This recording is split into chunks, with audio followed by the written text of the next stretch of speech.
네, 3번 볼까요? 민법상 공유에 관한 설명으로 이번에 틀린 겁니다.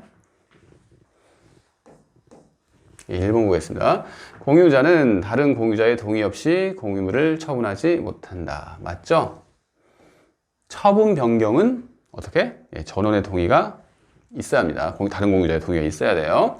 맞습니다. 2번. 공유자는 특약이 없는 한 지분 비율로 공유물의 관리 비용을 부담한다. 맞는 내용이 법조문은 그대로입니다. 그죠? 어떤 뭐 세금 같은 게 나오면 각자 분담을 해야 할 거 아니에요. 근데 어떻게 분담한다?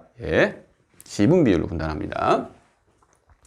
3번. 공유지분권의 본질적 부분을 침해한 공유물의 관리에 관한 특약은 공유지분의 특정 승계인에 효력이 미친다. 틀렸죠? 제가 이제 금방 나온다고 했는데 방금 전 문제에서 원칙적으로 특정 승계인에게 이 특약이 공유물 관리에 관한 특약이 미쳐요. 그게 원칙인데 이렇게 지분권의 본질적 부분을 침해한 어떤 내용들이 있어요.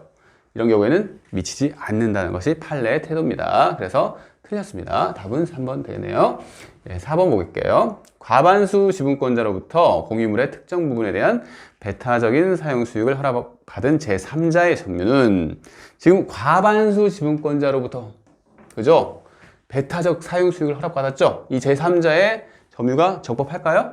적법하죠. 왜냐하면 과반수 지분권자를 넘겨받았기 때문이죠. 그래서 다른 소수 지분권자 사이에서도 적법하죠. 그죠? 관리 방법으로 적법합니다. 5번 보겠습니다. 공유물의 소수 지분권자가 다른 공유자와의 협의 없이 자신의 지분 범위를 초과하여 공유물의 일부를 배타적으로 점유하고 있는 경우에 다른 소수 지분권자가 공유물의 인도를 청구할 수 없죠. 그죠? 지금 소수 지분권자가 누구한테? 소수 지분권자한테 인도 청구를 하는 꼴이잖아요. 그래서 이것은 청구할 수 없는 게 맞습니다. 청구 안 돼요. 그래서 답은 3번 되겠네요. 합의에 관한 설명으로 틀린 것은 뭘까요? 1번 질문 보겠습니다. 합의재산에 관하여 합의자 중 1인이 임의로 자기 단독 명의로 소유권 보존 등기를 한 경우 자신의 지분 범위 내에서는 유효한 등기이다. 틀렸죠? 합유는 합유 등기를 해야죠. 그죠? 합유 등기에 합유 지분은 표시가 되나요? 안 된다고 그랬습니다. 공유 같은 경우에는 공유 지분이 표시가 되지만 합유 지분은 표시가 안 돼요. 그리고 2번 볼까요? 합유물에 대한 보존행위는 특약이 없는 한 합유자 각자가 할 수 있습니다. 공유와 합유는 한 세트로 기억을 하시면 좋은데 공유와 합유는 비슷한데 그렇다고 동일하지는 않죠. 합유물 뭐가 공유가 제일 다르죠? 크게 개념에서 다릅니다. 그러니까 공동 사업을 목적으로 하는 그 조합체가 형성이 돼 있을 때 그에 대한 소유 형태가 합유라고 그랬죠. 공유 같은 경우에는 그런 게 아니라 그냥 아주 개인적인, 즉 특별한 어떤 목적이 없어요. 목적 없이 친구들끼리 별장을 구매를 한다거나 이런 경우에 공유 관계가 형성이 됩니다. 그래서 합유와 공유는 그런 차이는 있지만 이런 보존행위나 관리행위, 처분행위 같은 경우에는 형태가 똑같아요. 즉 보존행위는 공유든 합유든 각자 할 수 있고 그 합유자가 각자 할 수가 있습니다. 그리고 관리행위는 어떻게? 과반수 지분권자가 결정할 수가 있죠. 그리고 처분행위 같은 경우에는 전원의 동의가 있으면 가능합니다. 하지만 합유 같은 경우에는 공유처럼 지분은 있죠. 합유자가 지분이 있어요. 지분은 있지만 뭐가 다르다고 했죠? 지분 처분의 자유가 없죠.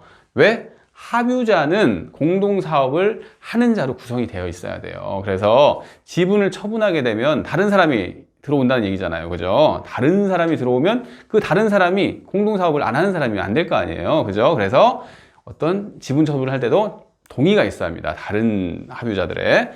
그렇게 생각하고 이제 계속 보겠습니다. 보존행위는 합유자 각자 할 수 있습니다. 공유랑 같은 얘기죠. 3번 볼까요? 합유자 중 일부가 사망을 했어요. 그럼 특약이 없는 한 합유물은 잔존 합유자가 2인 이상이면 잔존 합유자의 합유로 귀속된다. 맞죠? 사망을 하게 되면 일반적으로 상속이 되는데 합유 같은 경우에는 상속을 인정을 하게 되면 그 상속인이 사업을 하는 사람이 아닐 거 아니에요. 그죠? 합유자가 사업을 하는 사람이라고 하더라도 그 합유자의 상속인이 사업을 하는 사람이 아니면 공동사업을 하는 사람이 아니면 안 되니까 그렇게 그 귀속이 안 됩니다. 그래서 잔존 합유자의 합의로 귀속이 되지 그 상속인이 합유자가 되는 건 아니죠. 예, 그래서 맞습니다. 4번 뭘까요? 부동산에 관한 합유 지분의 포기는 뭐다? 법률. 상대방이 있는 단독이니까 등기를 해야 효력이 생깁니다. 5번 조합체 해산으로 인한 합유는 종료를 하죠. 이건 법조문에 있는 그대로인데요. 이 합유 종료 사유는 뭐가 있죠? 조합체 해산도 있지만 그 합유물의 양도, 그죠? 양도 같은 경우에 종료를 합니다. 그래서 틀린 것은 1번 되겠습니다. 2번 볼까요? 민법상 공동소유에 관한 설명으로 옳은 것입니다. 옳은 것. 공유자끼리 그 지분을 교환하는 것은 지분권의 처분이므로 이를 위해서는 교환 당사자가 아닌 다른 공유자의 동의가 필요하다. 틀렸죠? 공유 같은 경우에는 지분 처분의 자유가 있죠. 그래서 그 지분자 일부가 그 지분을 팔아요. 다른 사람한테. 그게 가능하다고 했습니다. 그래서 공유자의 동의가 필요한 게 아니죠. 틀렸습니다. 단독으로 할 수 있습니다. 2번 볼까요? 부동산 공유자 중 일부가 자신의 공유 지분을 포기했습니다. 공유 지분을 포기했어요. 그러면 등기를 하지 않아도 효력이 발생하나요? 아니죠. 법률행위라고 했습니다. 3번 볼까요? 합유자 중 1위는 다른 합유자의 동의 없이 자신의 지분을 단독으로 제3자에게 유효하게 매도할 수 있다. 합유와 공유의 차이점. 지분은 있지만 뭐다? 합유는 지분 처분의 자유가 없다. 그래서 다른 합유자의 동의가 있어야지 지분 처분을 할 수가 있다고 했죠. 그렇기 때문에 유효하게 매도할 수 있는 게 아닙니다. 4번 볼까요? 합의물에 관하여 격려된 원인 무효의 소유권 이전 등의 말소를 구하는 소는 합유자 각자가 제기할 수 있다. 원인 무효의 소유권 이전 등기의 말소를 구하는 소. 뭐가 생각나죠? 보존행위라는 얘기죠. 보존행위는 공유든 합유든 어떻게? 각자가 할 수가 있습니다. 그래서 맞는 내용이죠. 5번 볼까요? 법인 아닌 종중이 그 소유 토지의 매매를 중개한 중개업자에게 중개수수료를 지급하기로 하는 약정을 체결하는 것은 총유물의 관리 처분행위에 해당한다. 틀렸습니다. 우리가 법인 아닌 그 종중, 이게 뭐라고 그랬죠? 비법인 사단이죠. 비법인 사단의 소유 형태가 어떻게 된다고 했죠? 총유라고 했습니다. 여기서는 종중 이렇게 나오지만 그냥 교회라고 생각하면 더 편하실 수도 있어요. 교회 같은 경우에는 교인들의 총유예요. 그 재산이. 근데 이 총유 같은 경우에는 공유와 합의와 다르게 어떤 관리 방법, 보존행위 다 달라요.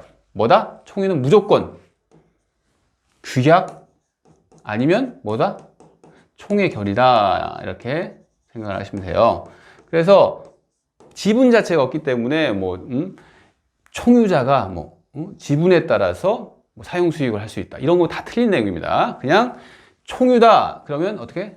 총의 경위를 얻어서 한다거나 아니면 규약에 따라서 한다거나 그 내용만 맞는 거예요. 그래서 5번 지분 다시 볼까요? 법인 아닌 종중이 중개업자에게 중개수수료를 지급하기로 약정을 체결했습니다. 근데 총유물의 관리 처분 행위의 대상이 되는 행위면 당연히 이 총의 결의가 필요한데 이렇게 어떤 단순한 계약을 체결한 거예요. 총유물에 대해서, 즉 총유물 자체에 대한 관리 처분 행위에 해당을 해야지 이제 지금 이 총의 결의 이런 게 필요한 건데 이렇게 중개 수수료 계약을 체결한다. 이런 것은 총유물에 대한 관리 처분 행위라고 볼 수 없죠. 그래서 틀린 내용입니다. 그래서 답은 4번 되겠네요.